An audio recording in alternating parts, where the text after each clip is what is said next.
Hi guys! So pupunta kami ng Maynila para i-celebrate yung birthday ng anak ng pinsan ko. Yan, dyan kami sasakay sa fast craft.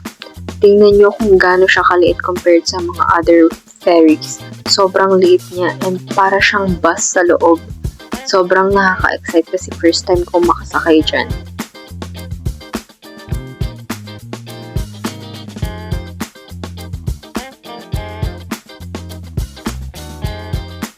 Yan, nagchichika-chika na ako sa inyo guys kasi dapat talking vlog to.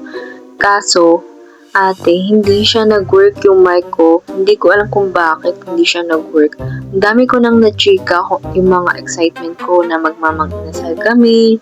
Makikita ko na yung mga pinsan ko kasi after so many years na hindi ko sila nakita, magkakasama na ulit kami.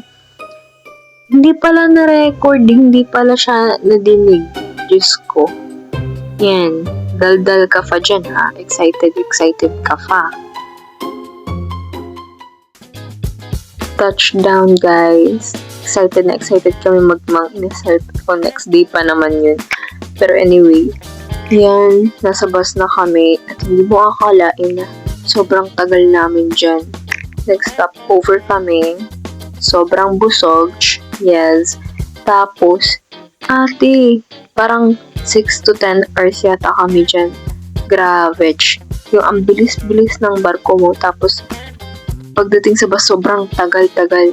Grabe, sobrang sakit sa puwet.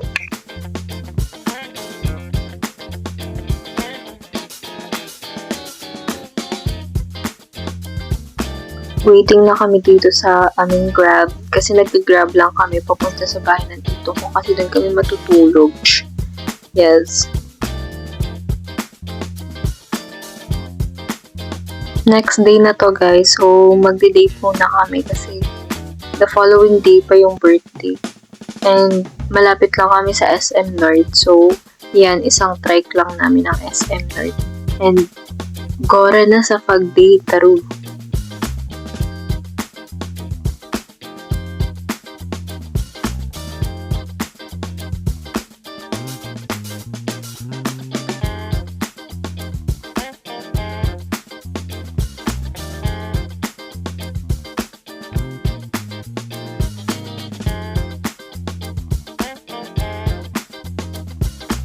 Kararami naming lakad guys kasi naghahanap kami ng regalo para sa baby. As you can see, hindi namin alam kung anong magandang iregalo sa 1-year-old baby girl.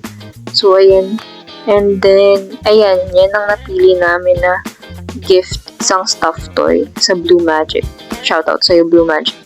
Syempre, hindi mawawala ang book hunting. Hindi ko naman binibili kasi napapriceyhan ako sa kanila. So ayan, so binili namin yan sa Kuya Nagtitinda and kumain kami sa Wendy's kasi walang mang-inasal ang haba ng pila and na-meet namin ng coincidentally yung ate ni Jasper. Tapos after nyan, punta naman kami ng TLC Park with Titoch and Atech and Pamangkinch. Sobrang grabe. Grabe yung traffic, grabe yung pinagdaanan namin. Walang gustong magsakay sa amin kasi sobrang traffic pero fortunately, nakarating pa rin naman kami. Thank you, Lord. Sobrang worth it niya if hindi kami weekend nagpunta and kung maaga kami punta. Pero late na. So, okay lang yun. Medyo nag-enjoy pa rin naman kami kahit shoulder to shoulder na talaga ang mga tao dyan. Grabe.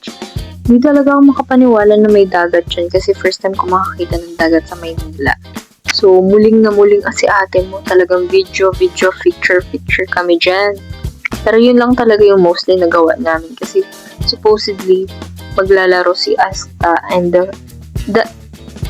Taya or the kids sa parang palaruan dyan. Kaso sarado na pala. Hindi namin alam na hanggang 8 PM lang. Anong oras na kami nakarating dyan?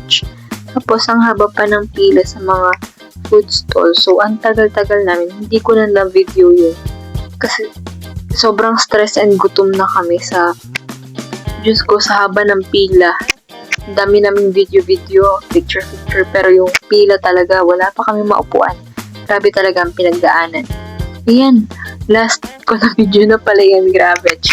The next day, ang agenda natin is makipagkita sa mga pinsan ko and yung birthday na talaga kasi balikan lang si na Precious. Tapos, the next day, aalis na rin kami. So, pinagkasya talaga namin yung schedule namin para makapagkita. Sobrang excited kami at ayan, andyan na kami sa SM East.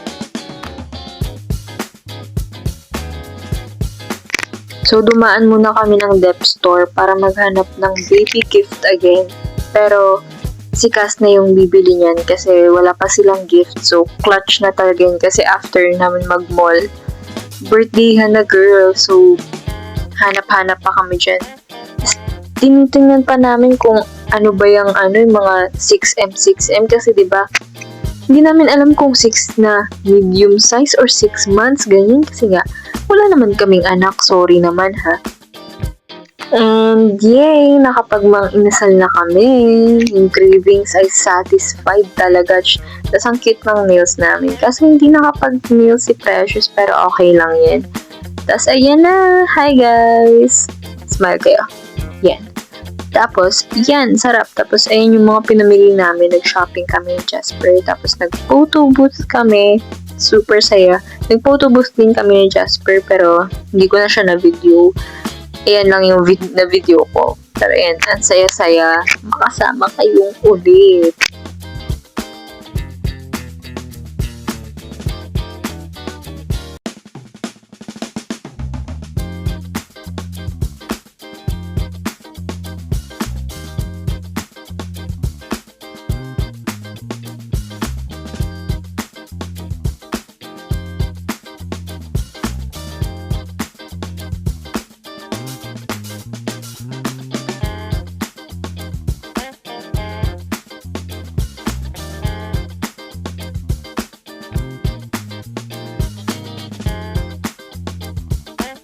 Tapos after nyan, on the way na kami sa Jollibee kung saan magse-celebrate yung pamangkin ni Precious, which is Yori. And then nakarating na kami sobrang aga namin. Grabe, wala pa yung celebrant and the other visitas. Kami lang talaga magpipinsan. Tapos nakakatawa pa si Jollibee kasi type na type niya si Precious. Last day na namin guys and uuwi na kami yan pero sumaglit pa kami sa Walter Mart. Nag-McDo kasi ginamit ko yung voucher ko galing sa PLDT. Thank you PLDT. Ayan, nakalibre tayo ng food guys. Bumili kami ng pasalubong and yan, nasa terminal na kami ng bus. Hinihintay namin yung pinsan ko na si Cassandra kasi thankfully pinayagan siyang umuwi. Yay! Ayan, sobrang haba ng pila guys. Grabe. Grabe talaga yung mga pinagdaanan namin in and out of the Manila. Thank you guys.